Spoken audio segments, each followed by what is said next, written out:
नमस्कार मंडळी, मी प्रतीक्षा आणि स्वागत आहे माझी बेरोजगार मुलगी टू डेव्हऑप्स इंजिनियर 45 डेज चॅलेंजच्या 13व्या दिवशी.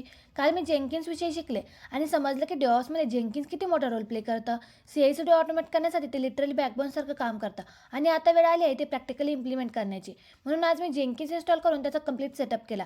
खरं सांगायचं तर जेन्किन्स इन्स्टॉल करणं अजिबात कठीण नाही. आपण जसं विचार करतो तितकं कॉम्प्लेक्सही नाही. फक्त बेसिक कन्सेप्ट क्लिअर असले की सगळं काही स्मूथ जातं. मी सुद्धा आधी विचार केला होता की टफ असेल, पण नाही.